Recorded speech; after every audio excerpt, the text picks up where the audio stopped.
Boa noite, companheiros da cidade de Rio Paranaíba. É um prazer estarmos aqui nesta noite, uma noite de segunda-feira, que deveria ser mais fria, especialmente para nós que estamos em Viçosa, mas hoje a temperatura foi bastante agradável. Bom, meu nome é Derli. Como eu disse, nós somos do Centro Espírita Irmã Sheila, da cidade de Viçosa. É um prazer estarmos nessa oportunidade. Pena não termos o contato para a gente poder trocar outras informações, porque certamente, como todos sabemos, nós não nos comunicamos apenas pela fala. Nós temos todo um gestual, todo um processo de comunicação. Mas essa é a oportunidade que nos oferece e certamente nós estamos aqui para também rendermos graças ao Evangelho do Senhor. O assunto que nos traz então hoje é sobre a parábola do bom samaritano. Essa é uma parábola que para mim é muito bonita, ela é muito interessante e vale muito a pena a gente parar, refletir um pouco quantas e quantas vezes nós não agimos de acordo com o sacerdote, com o levita. Então nós vamos conversar um pouco mais sobre isso. Mas antes de passarmos então para a parábola do bom samaritano, eu gostaria de convidá-los para uma página e uma prece. E a página que eu selecionei para essa noite é do livro Vinha de Luz, pelo Espírito Emmanuel e médium psicográfico Francisco Cândido Xavier. E a página se intitula Somos de Deus. E ela está baseada em João, capítulo 1, versículos. Desculpa. João, capítulo 4, versículo 6, que diz: Nós somos de Deus. Então, Emmanuel nos diz o seguinte: não nos é fácil desvencilharmos dos laços que nos imantam aos círculos menos elevados da vida, aos quais ainda pertencemos. Apesar de nossa origem divina, mil obstáculos nos prendem à ideia de separação da paternidade celeste. Cega-nos o orgulho para a universalidade da vida. O egoísmo encarcera-nos o coração. A vaidade ergue-nos falso trono de favoritismo indébito, buscando afastar-nos da realidade. A ambição inferior precipita-nos em abismos de fantasia destruidora. A revolta forma tempestades de ódio sobre as nossas cabeças. A ansiedade fere-nos o ser e julgamos nesses velhos conflitos do sentimento que pertencemos ao corpo físico, ao preconceito multissecular e à convenção humana, quando todo o patrimônio material que nos circunda representa empréstimo de forças e possibilidades para descobrirmos nós mesmos, enriquecendo o próprio valor. Na maioria das vezes, demoramo-nos no sombrio cárcere da separação, distraídos, enganados, cegos. Contudo, a vida continua segura e forte, semeando luz e oportunidade, para que não nos faltem os frutos da experiência. Pouco a pouco, o trabalho e a dor, a enfermidade e a morte compelem-nos a reconsiderar os caminhos percorridos, impelindo-nos a mente nas zonas mais altas. Não desprezes, pois, esses admiráveis companheiros da jornada humana, porquanto, quase sempre, em companhia deles, é que chegamos a compreender que somos de Deus. Vamos então fazer a nossa prece, buscando a inspiração nesta página que nos convida para o trabalho e muitas vezes para sorver a dor, para que possamos entender a grandeza de Deus e que somos de Deus. Fechemos então os nossos olhos materiais, pedindo a Jesus, pedindo ao nosso Pai Celestial que nos ilumine neste momento, que nos dê luz e amparo, para que possamos seguir em frente, para que possamos encarar a dor, encarar o sofrimento, encarar a necessidade de reerguimento moral como tarefas necessárias para o nosso próprio bem. Querido Jesus, que a tua luz esteja com todos nós, especialmente nesta tarde e noite, para que possamos, Mestre querido, trazer um pouco do seu Evangelho, da sua magnânima mensagem, que muitas vezes vem contornada de uma parábola simples, mas trazendo ensinamentos muito profundos. Mestre divino, ampare-nos, nos inspire para que possamos absorver e entender e compreender e vivenciar os assuntos estudados nesta noite. Que a tua luz celeste esteja conosco, então, agora e sempre. Que assim seja. Muito bem, meus companheiros. Nós hoje, então, como eu falei, nós vamos trabalhar com a parábola do bom samaritano. Desculpa aí, só para tomar um pouquinho d'água, para que a gente possa se organizar. Então, é importante a gente primeiro rever o texto que a gente vai estudar, né? A parábola do bom samaritano, ela está, o trecho que eu peguei, está em Lucas, capítulo 10, versículos 25 a 37, que diz o seguinte: Mestre, que devo fazer para herdar a vida eterna? Olha que pergunta fantástica essa do apóstolo, né? Mestre, que devo fazer para ser salvo, para atingir os céus? Jesus lhe disse: O que está escrito na lei? Respondeu na forma de uma pergunta. A resposta: Amarás o Senhor teu Deus de todo o coração, com toda a tua alma, com todas as tuas forças e com todo o teu entendimento, e ao próximo como a ti mesmo. E aí Jesus responde: Você respondeu certo. Faça isso e você viverá eternamente. Mas aí o apóstolo, querendo então justificar-se, perguntou a Jesus: Mas e quem é meu próximo? E Jesus respondeu na fórmula de uma parábola. Um homem descia de Jerusalém para Jericó.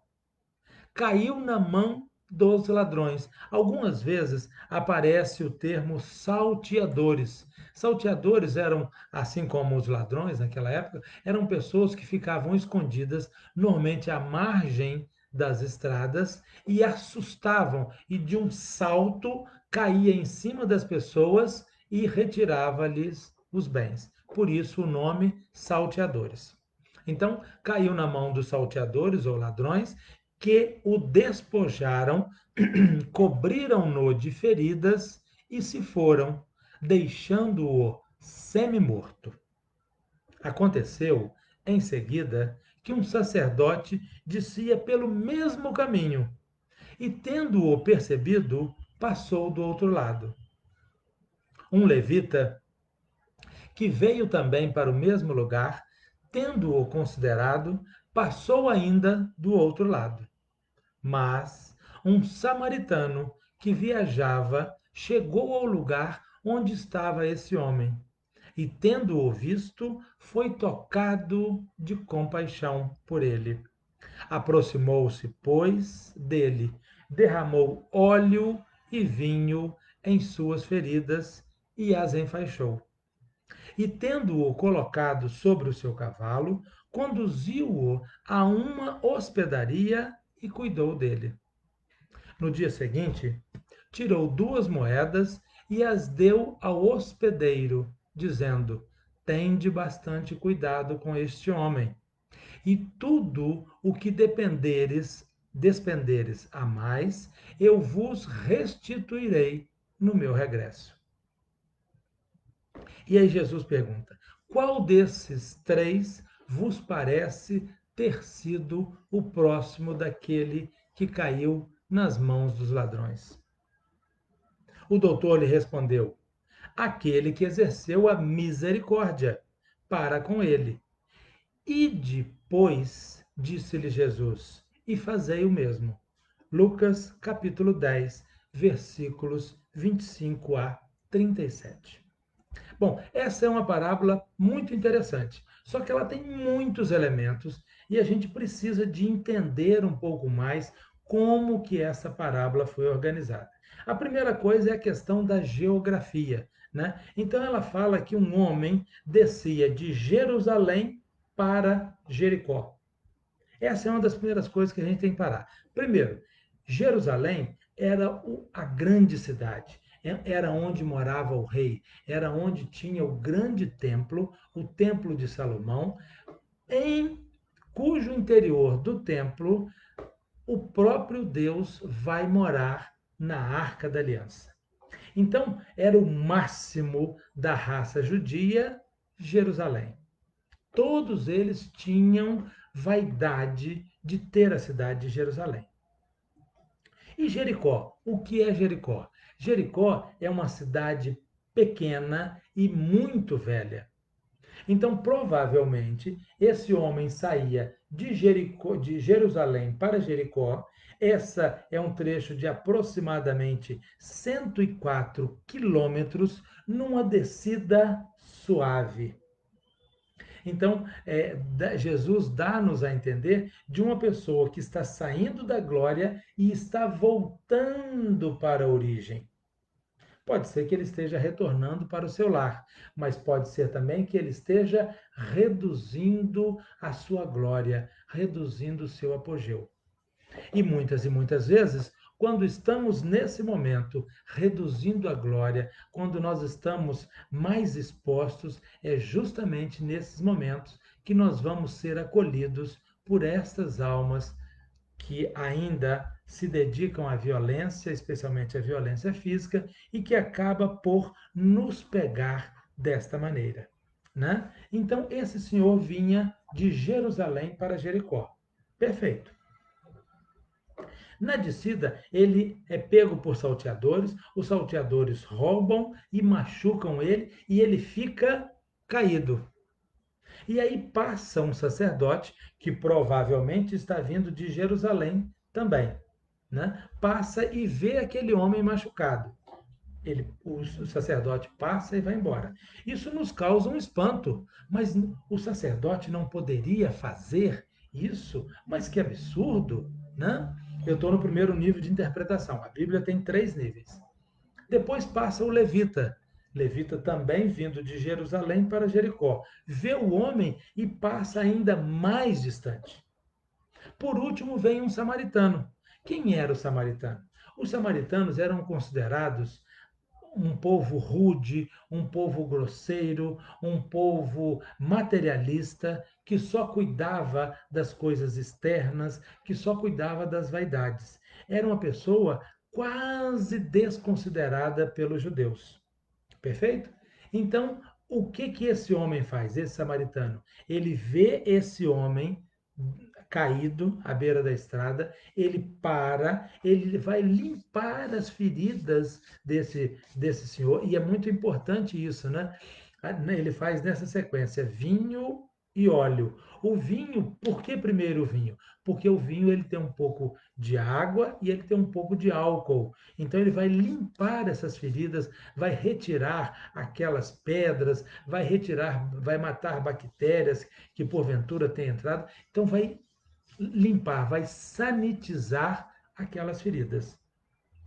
E depois ele vai colocar o óleo Para que serve o óleo? O óleo vai servir, então, para que poeiras não caia de novo naquele espaço e para que aquela pele fique macia e continue viva. Então ele faz essa sequência e ainda, como se não bastasse, coloca o homem sobre o seu cavalo, né, e vai com ele até uma hospedaria.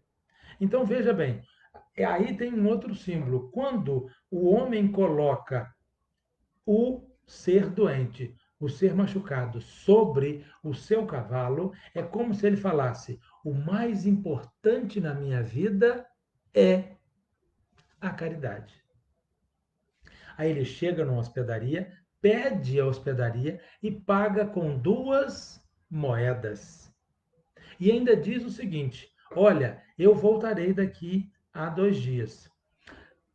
Use esse dinheiro para esse homem e cuide desse homem. Se você gastar a mais, eu te restituirei.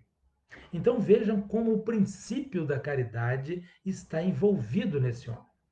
E aí, muitas vezes, a gente fica pensando, mas meu Deus, será que um sacerdote poderia fazer dessa maneira? Será que um levita poderia fazer dessa maneira? A pessoa está andando de Jerusalém para Jericó. Desculpa, eu falei errado para vocês, tá? Jerusalém para Jericó são 30 quilômetros. E é uma estrada com bastante pedregulho, bastante poeira.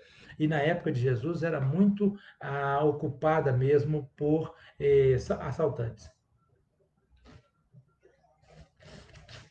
Então, o que acontece? É isso mesmo?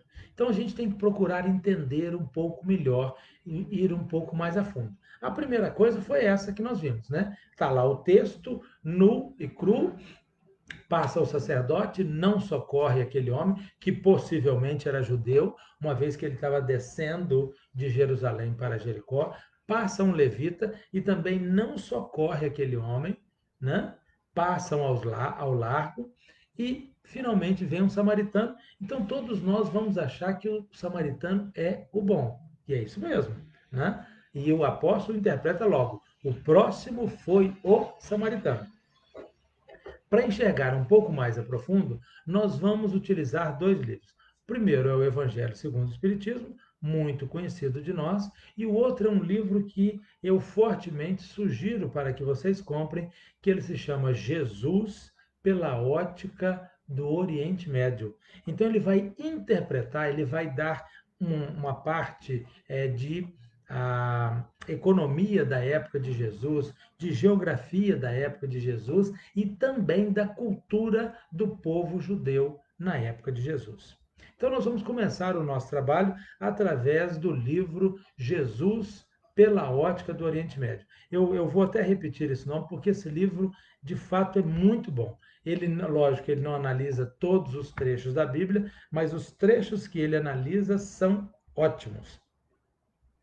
Jesus pela ótica do Oriente Médio, né? Então, a primeira coisa que nós temos que entender é o seguinte: vamos voltar lá no texto da parábola, né? Nós vamos voltar nesse nível e vamos chegar depois um pouquinho mais profundo. De novo, Lucas capítulo 10, versículos 25 a 37. Mestre, que devo eu fazer para herdar a vida eterna? E Jesus lhe disse: o que está escrito na lei? Amarás o Senhor teu Deus de todo o coração, com toda a tua alma, com todas as tuas forças e com todo o teu entendimento, e ao próximo como a ti mesmo. Você respondeu certo. Faça isso e você viverá. Esse é o primeiro trecho. Né? Então a gente tem que amar o próximo como a si mesmo. Aí, aliás, aí é uma coisa muito interessante também. A primeira coisa, então, para que a gente possa amar o próximo, a primeira condição é nos amarmos. Isso já fica claro. Para que eu possa exercitar o amor ao outro, primeiro eu tenho que me amar. E me amar significa aceitar as minhas qualidades e aceitar os meus defeitos. Entender quão me vitima os meus defeitos. E não sucumbir a esses defeitos. Entender a pressão que eles fazem e sobrepujar, e sair fora, e vencer estas pressões. Perfeito? Então, nós vamos sempre lembrar disso. Nós vamos, então, precisamos de nos amar para que possamos amar o próximo. Então, essa é a primeira coisa no segundo nível, né? Você vai se amar primeiro para poder amar o próximo. Né? E é só assim que eu consigo entender. Se eu entro com um processo de autodesvalorização, de autodesculpismo, de vitimização, eu gero um sentimento falso a meu respeito.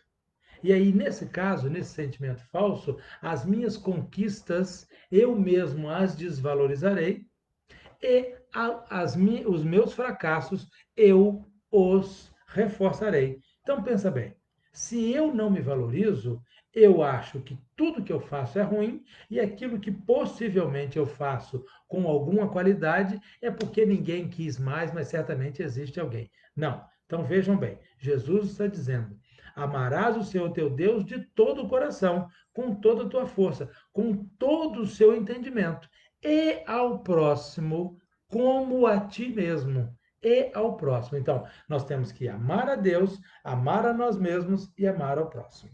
Perfeito? Claro até aí?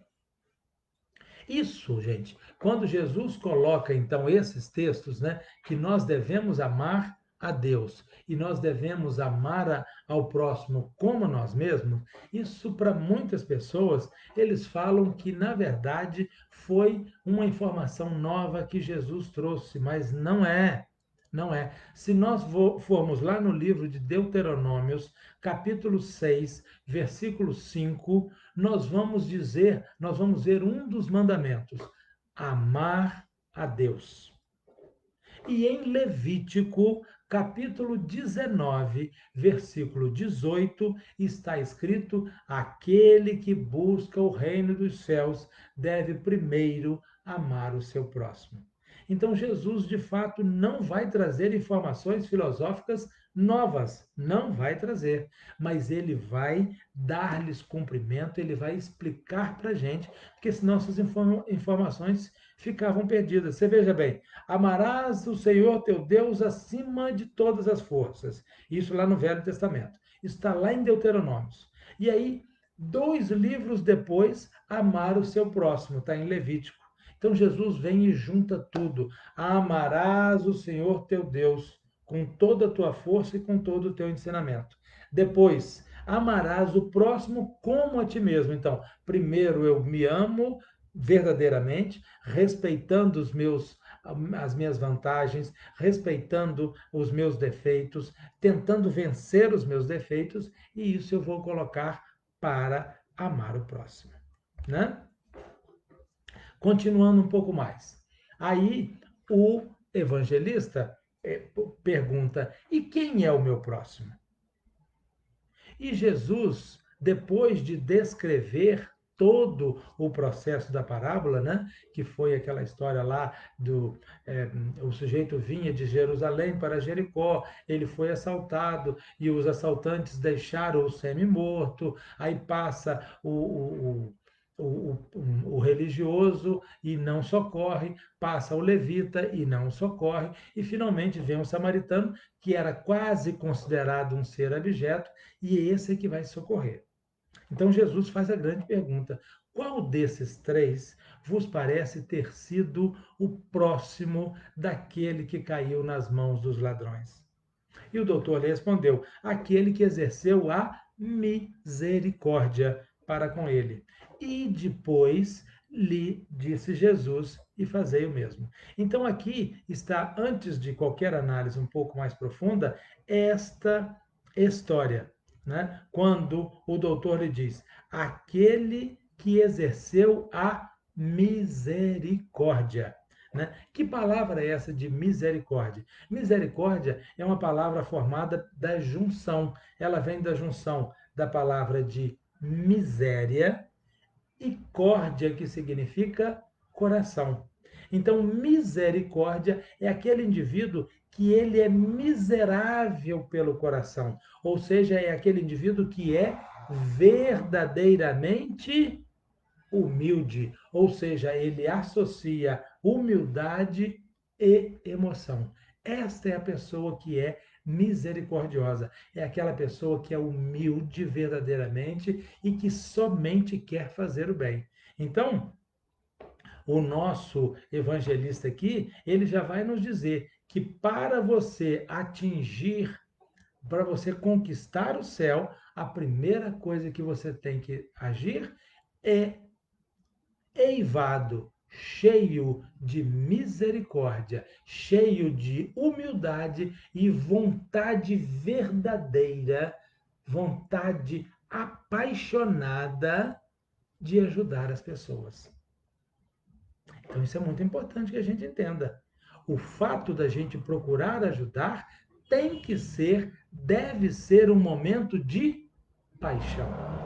Eu não posso ir para ajudar o próximo e ficar pensando nisso, pensando naquilo outro. Ah, mas quem sabe isso, meu Deus do céu. Não. Quando eu vou para ajudar, eu vou para ajudar. Qual é o horário que eu tenho? Não, o meu horário é o horário de almoço. Pois é nesse horário que eu vou ajudar. O horário que eu tenho é logo depois do meu expediente. Pois é nesse horário que eu vou me ajudar. Mas vou ajudar o próximo. Mas uma pessoa me liga no meio da madrugada, me acorda, mas o desespero é certo e verdadeiro. O que, que eu faço? Vou levantar e vou ajudar. Isso é misericórdia. Isso é humildade associada à paixão por ajudar pessoas. Então, quando estamos ajudando, nós estamos fazendo um trabalho de humildade e paixão visceral. Né? E aí, eu gostaria de pegar esse trecho que eu tirei da outra parte, né? Um homem descia de Jerusalém para Jericó, caiu na mão dos ladrões que o despojaram, cobriram-no de feridas e se foram, deixando-o semi-morto. Aconteceu, em seguida, que um sacerdote descia pelo mesmo caminho e, tendo-o percebido, passou do outro lado. Muito bem. Então parece para a gente que esse sacerdote está completamente errado. Né? Parece que de fato esse indivíduo não está certo, e ainda mais sendo um sacerdote. Mas agora nós vamos entender um pouco mais. Então vamos lá. O sacerdote, se ele está vindo de Jerusalém para Jericó, muito provavelmente significa que ele vai a Jerusalém, como era a obrigação da sua fé, trabalhar no templo central, no templo maior. Então, algumas coisas a gente tem que entender. Primeiro, para você ser sacerdote, para você ser um rabino, nesta época de Jesus, somente os descendentes de Arão. Então existia uma família que era uma família de sacerdotes, que eram os descendentes de Arão. Perfeito? E esses sacerdotes, por 2 semanas ao longo do ano, eles tinham que ir para Jerusalém para prestar serviços no grande templo.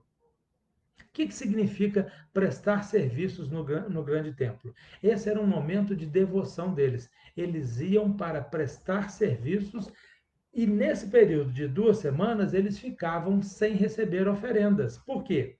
Um sacerdote, ele vai comer, ele vai beber, ele vai se vestir, vai vestir a sua família a partir das doações que as pessoas dão. Ele não pode trabalhar, ele não pode gerar recursos. Então ele vive das doações. Então, como que ele faz para viver? Ele monta um templo perto de um povoado e vai recebendo as pessoas para os cultos e as pessoas vão doando víveres. Né? Então, vão doando grãos, vão doando carne e nisso ele vai vivendo. Então, quando esse sacerdote sai e vai para Jerusalém, ele fica por 2 semanas no ano trabalhando no templo e nesse período de 2 semanas ele não recebe nada. Por quê? O seu templo está fechado. A sua casa religiosa está fechada. E em Jerusalém, tudo que ele ganha é do templo maior, não é dele. Então, esse camarada, esse sacerdote, se ele está vindo de Jerusalém para Jericó, ele passou 2 semanas lá em Jerusalém, onde ele somente ganhou a comida. A família dele estava comendo daquilo que ele conseguiu receber antes de ir para Jerusalém. Então ele já estava 2 semanas parado. Muito bem, agora vamos lá. Ele desce de Jerusalém para Jericó, vê aquele homem caído no chão. Muito provavelmente, ele não sabe se aquele homem é judeu ou não é judeu. Como que ele teria que fazer para saber se aquele homem é judeu? Porque se o homem fosse judeu, ele teria obrigação de socorrer. Mas, para que ele saiba que aquele homem é verdadeiramente judeu, ele teria que pegar aquele homem, despí-lo e ver se ele era circuncidado. Perfeito? Só que, se ele assim fizesse, imagina só, se ele tocasse naquele indivíduo que ele estava semi-morto, para descobrir se ele era judeu. O fato dele tocar, do sacerdote tocar em um corpo de um morto, significa que ele vai estar impuro. Significa que ele vai estar agora com as mazelas pecaminosas daquele morto. Então, isso significa que aquele sacerdote que já passou 2 semanas no Templo de Jerusalém teria agora que voltar a Jerusalém para fazer todos os banhos de purificação. E nisso ele gastaria mais aproximadamente 4 semanas. Então imagine ele sendo um pai de família, ele ficou 2 semanas se doando para o templo e agora fica mais 4 semanas para se purificar. Isso dá 1 mês e meio. Então ele pensou, mas meu Deus, se eu parar para socorrer esse homem, a minha família vai passar fome. Não, eu tenho compromisso, é melhor que eu siga. E aí eu pergunto para vocês, e se fosse o nosso caso esse? Se nós estivéssemos numa situação dessa, pensa bem, uma situação, vamos colocar uma situação bem comum atualmente. Né? A gente está andando por uma estrada, está andando de carro e vê uma pessoa acidentada. E alguém nos pedindo carona. A gente para? A gente para? Será que de fato aconteceu um acidente? Será que aquelas pessoas estão de fato precisando? Ou será um golpe? Ou será uma armadilha? E se for uma armadilha e essas pessoas, além de me roubarem, me tirarem a vida? Como que eu vou ficar? E como minha família ficará? Será que a gente pensa isso? Será que esse raciocínio que eu acabei de fazer faz sentido? Bom, se esse raciocínio que eu acabei de fazer faz sentido, isso nos aproxima do sacerdote, não é? Então, aquela pessoa, aquele sacerdote que nos parecia completamente desprovido de caridade, ele, na verdade, não foi tão desprovido de caridade assim, uma vez que esta pessoa pensou na sua família. Não é verdade? Bom, e temos o levita. Quem que era o levita? O levita, na verdade, eles eram, como nos esclarece o livro Jesus na ótica do Oriente Médio, nessa época o levita ele era um empregado do templo e ele era responsável por fazer os estudos da lei, por organizar texto, porque muitas vezes os sacerdotes não tinham tempo para fazer esses estudos, para selecionar essas obras. Então quem fazia isso eram os levitas. Então veja muito bem. O sacerdote desce de Jerusalém para Jericó, vê o morto, o semi-morto e vai embora.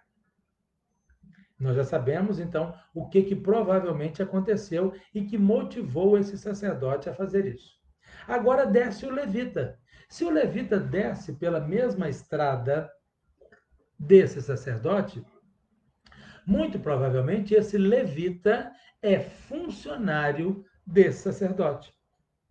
Porque, como eu expliquei para vocês, para ser sacerdote dentre os judeus, você precisava de ser da família de Arão. Então, às vezes, a pessoa estudava muito, entendia muito da lei, eram os chamados doutores da lei, mas eles não tinham a tradição, eles não tinham o sobrenome de Arão. Portanto, eles não podiam ser sacerdotes, eles tinham que ser levita. Agora eu pergunto para vocês: se tem um problema numa situação qualquer, o nosso patrão passou e fingiu que não viu, achou melhor não mexer. Nós vamos atrás e vamos mexer e vamos nos envolver e vamos fazer como muitas vezes nós falamos em Minas Gerais, nós vamos arranjar sarna para nos coçar? Ou algumas vezes até dizemos uma coisa mais engraçada, nós vamos procurar em DACA? Então, vejam, meus amigos, que na verdade esse levita não está tão desprovido assim de sentimento que até hoje nos ocupa, que é justamente o que nos diz a página. Né? A página vai nos dizer que muitas vezes a dor nos encontra para nos fazer evoluir. Então a pergunta que esse levita faz é o seguinte: mas meu Deus, se o meu patrão, que é o sacerdote, que é o religioso, não fez isso, e se eu fizer? E se eu tocar nesse homem morto ou semi-morto, e se ele não for judeu, e se por isso eu estiver impuro e eu tiver que voltar ao templo e ficar de 4 até 6 semanas sem ganhar absolutamente nada? E a minha família, que ganha muito menos do que a do sacerdote, passará fome. Vejam então agora que não fica mais tão assustador ver um sacerdote e um levita passar sem socorrer a pessoa que ficou machucada. Perfeito? Então é muito importante isso. E aí a gente ainda tem que ver, né, que o bom samaritano, no dia seguinte, ele tirou 2 moedas e deu ao hospedeiro, que algumas vezes também é chamado de estalajadeiro, dizendo: tende bastante cuidado com esse homem, e tudo o que despenderes a mais, eu vos restituirei no meu retorno, no meu regresso. O que eu gostaria de chamar a atenção da expressão cuidado com esse homem?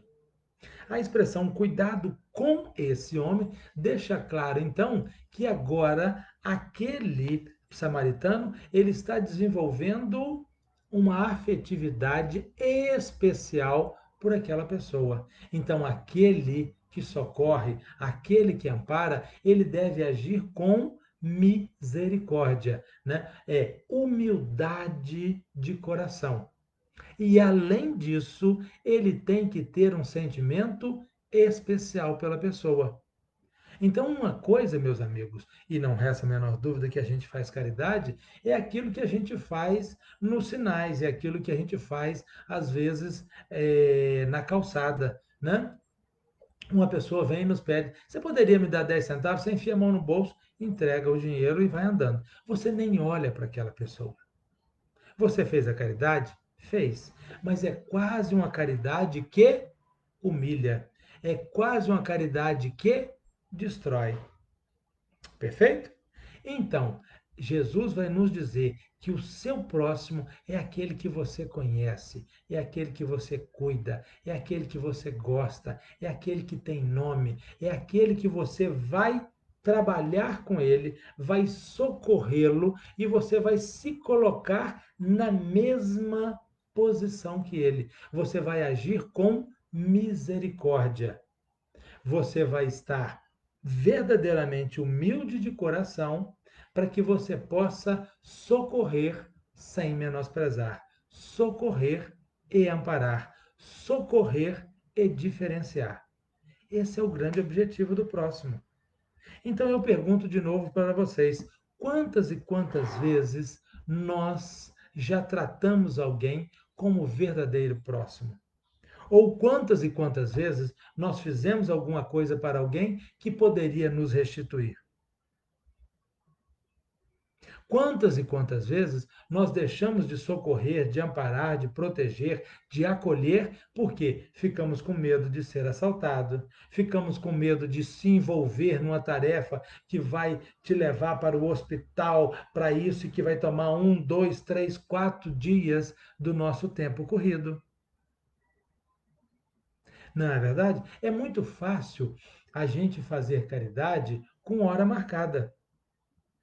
Ah, eu vou socorrer a pessoa, mas o horário que eu estou dispondo para ela é o horário de 5 até as 6. Aí a pessoa chega 10 para 6.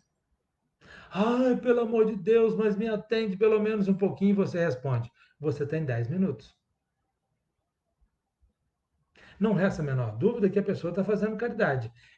Ela está dispondo do seu tempo para ajudar aquela pessoa, mas é quase uma caridade que maltrata, é quase uma caridade que humilha. E se ela humilha, ela é o oposto da misericórdia. E, né, Jesus ainda vai nos dizer um pouco mais. Isso está agora, então, no Evangelho segundo o Espiritismo, capítulo 15, item 3. Toda a moral de Jesus se reúne na caridade e na humildade. Quer dizer, nas duas virtudes contrárias ao egoísmo e ao orgulho. Então, esse texto que nós estamos lendo agora, ele está no Evangelho segundo o Espiritismo, capítulo 15, item 3. Toda a moral de Jesus se resume na caridade e na humildade. Quer dizer, nas duas virtudes contrárias ao egoísmo. Então é por isso é que Jesus fala que a gente tem que ser misericordioso. A gente tem que ser humilde de coração, tem que se abrir de todos os títulos, se abrir de toda vaidade, se abrir de toda presunção e falar: eu estou aqui para te socorrer. Né? São Francisco de Assis tem uma frase que eu gosto muito, que ele diz o seguinte: estude todas as teorias, entenda todas as filosofias, mas quando fordes tocar em uma alma, seja apenas uma outra alma. Ou seja, eu tenho que fazer uma coisa que se chama rapport. Eu tenho que comunicar de igual para igual com as pessoas. Quantas e quantas vezes a pessoa chega para conversar com a gente, para pedir às vezes um dinheiro, e a gente percebe que essa pessoa está com hálito de bebida. E aí o que a gente faz? A gente logo pela bebida pensa: ah, esse camarada não presta, esse camarada está se envolvendo com bebida, eu vou dar o meu dinheiro para ele e ele vai beber mais ainda. Então não vou dar nada. Mas será que é isso mesmo? Você sabe da vida dele? Você sabe dos sofrimentos pelos quais ele passa ou passou e por isso ele bebeu? E outra coisa, como o próprio nos diz Emmanuel, quando fizerdes a caridade, faça simplesmente. Ou seja, você fez. O que ele vai fazer a partir daí passa a ser problema e responsabilidade dele ou dela. Pronto. Então faça o bem. Sempre. Sempre, sempre, sempre faça o bem. A sua intenção tem que ser sempre a melhor. E você deve fazer isso de modo verdadeiramente caridoso. Você deve fazer isso com paixão, que é uma palavra ainda mais forte do que a misericórdia. Ou, na verdade, ela associa, podemos associar misericórdia e paixão. Misericórdia é quando nós somos humildes, verdadeiramente humildes de coração. E se eu sou humilde de coração e eu ainda vou agir com paixão, a palavra é essa, é uma outra palavra formada por justa posição, né? Com paixão, então eu vou agir com verdadeira vontade, com verdadeira gana, querendo que as pessoas sejam socorridas. sem perguntar quem é, aonde vai, o que que você está fazendo, o que que você quer na vida, por que que você está aqui, por que que você veio me pedir as coisas. Vocês conseguem entender isso que eu estou dizendo? Então é muito importante que entendamos isso. É muito importante que a gente entenda que a caridade ela tem que ser feita desta forma. Ela tem que ser feita na forma de paixão. Isso é o mais importante.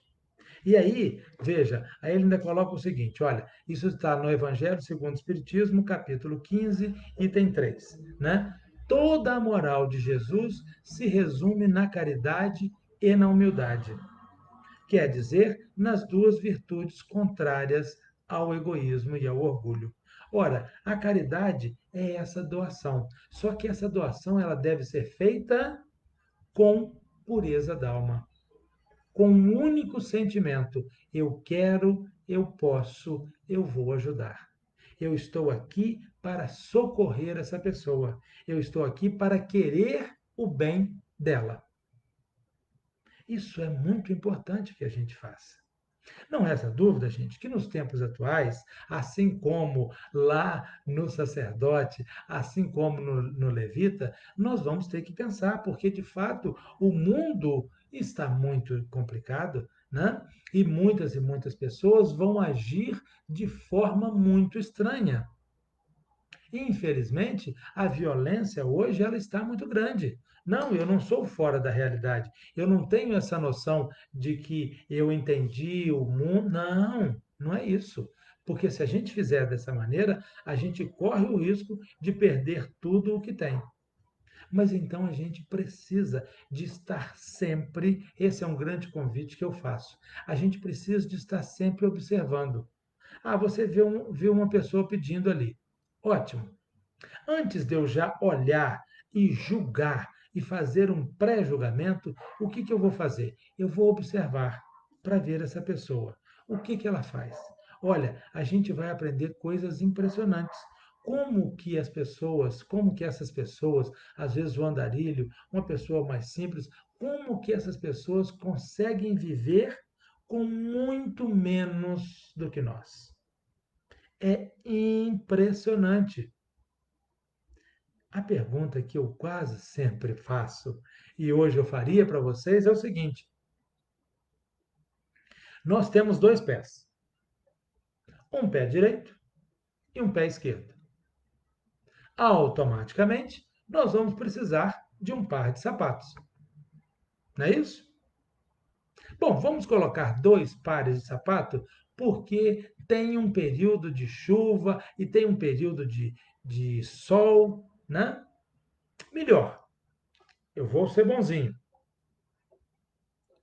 Imaginemos que nós temos um par de sapato para o período de chuva, nós temos um par de sapato para os dias mais frios, é um sapato mais agasalhado, nós temos um par de sapato para os dias mais quentes e nós vamos ter um par de sapatos para aquele momento de folga e vamos ter um par de sapatos para as festas. Vejam que eu fui infinitamente bom. A pergunta que eu faria para vocês é: quantos aqui têm 5 ou menos pares de sapato?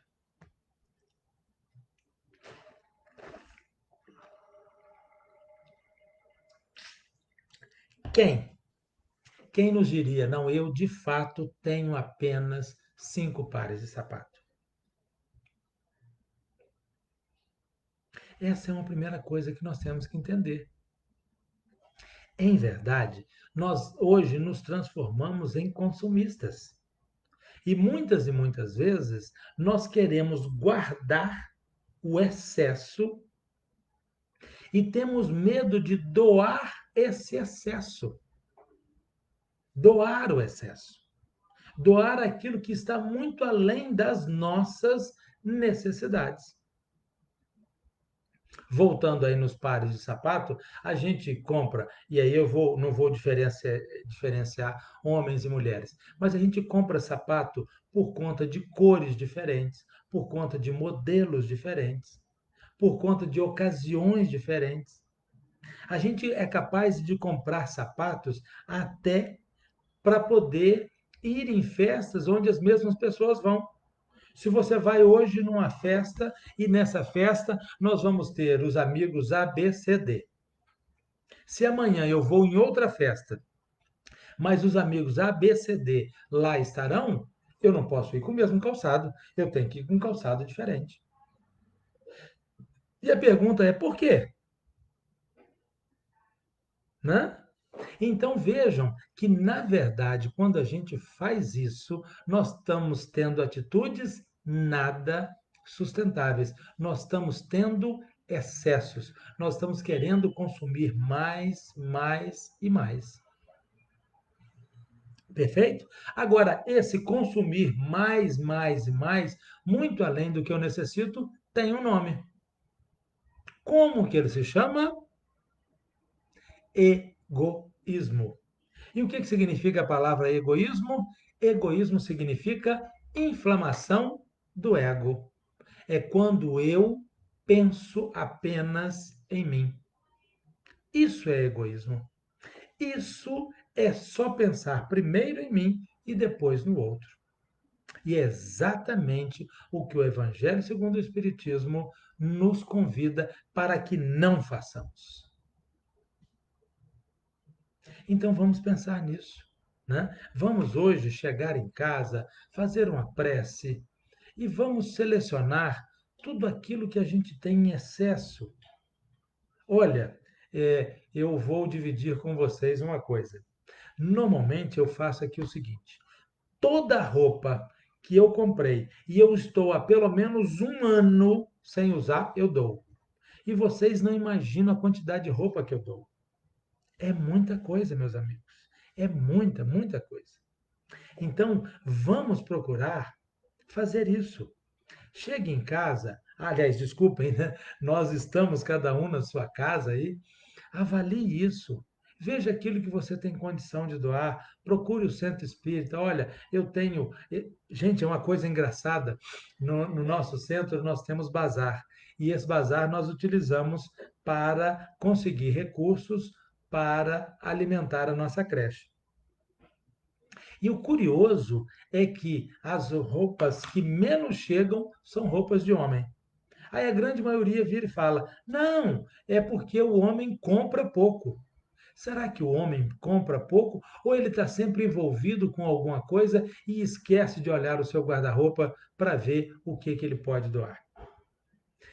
Tá certo que o nosso Chico ele não vai servir de comparação para ninguém, mas conta-se uma história de que certa feita, Chico tinha dois paletós. E aí passa um senhor sentindo muito frio. E ele bate na janela de Chico e fala: o senhor não tem um pedaço de coberta para me dar? Chico imediatamente lembra dos paletós, vai e abre o guarda-roupa. Quando ele abre o guarda-roupa, ele vê os dois paletós. E aí Emmanuel fala para ele: Chico, você tem dois paletós. E aí ele responde para Emmanuel: pois é, Emmanuel, eu só tenho dois paletós. E Emmanuel responde para ele: Chico, você tem dois paletós. E ele responde de novo para Emmanuel: Emmanuel, eu só tenho dois paletós. E Emmanuel mais uma vez responde: Chico, você tem dois paletós. E finalmente então ele entende, pega um dos paletós, dá para o senhor veste, reduz o frio e vai embora feliz da vida. Então veja, dois, e Emmanuel pediu para que Chico desse para aquele senhor. Então pensemos nisso. Não precisamos ser tão rigorosos, mas certamente se nós reduzirmos o nosso excesso, nós vamos poder socorrer muita gente. Nós vamos poder amparar muitas pessoas. Nós vamos poder fazer um pouquinho da parábola do bom samaritano. Então, meus amigos, era esse o nosso grande convite, que a gente, ao fazer a caridade, a façamos com humildade de coração, com carinho, com vontade que as pessoas de fato fiquem bem. ao doar uma comida que a gente queira que aquela pessoa seja alimentada pelo corpo e pela alma, ao doar uma roupa que a gente queira que aquela pessoa de fato fique feliz com aquela roupa, né? Ainda outro dia eu atendi um rapaz e esse rapaz eu dei um tênis que eu comprei para ele, um tênis de corrida, e o tênis não me serviu, ele começou a me machucar. E aí eu acabei dando o tênis para ele. E aí o que, que ele me disse outro dia? Olha, eu percebi que o tênis que o senhor me deu não era um tênis de andar para lá e para cá, era um tênis de corrida. E aí eu comecei a correr, eu reduzi o meu excesso de peso e hoje me sinto muito mais saudável. Olha que coisa fantástica. Então, meus irmãos, vamos então agora elevar o nosso pensamento a Jesus e pedir ao Pai Celeste que nos oriente, que nos ampare, para que a gente consiga verdadeiramente fazer o bem sempre. Então, vamos orar? Fechamos os nossos olhos materiais. Pai Celeste, luz, proteja-nos agora e sempre, para que possamos verdadeiramente fazer a caridade, aquela caridade que deixa o outro feliz e que nos dá muita felicidade. Que possamos dividir o nosso excesso com aquele que verdadeiramente tem, não tem o necessário. Que possamos dividir não só as nossas posses, mas o nosso tempo, o nosso modo de pensar, o nosso conhecimento. Senhor Jesus, que o teu amor nos ilumine para que façamos a caridade agora e sempre. Que assim seja. Que o Mestre nos traga paz, iluminação e carinho agora e sempre. Assim seja.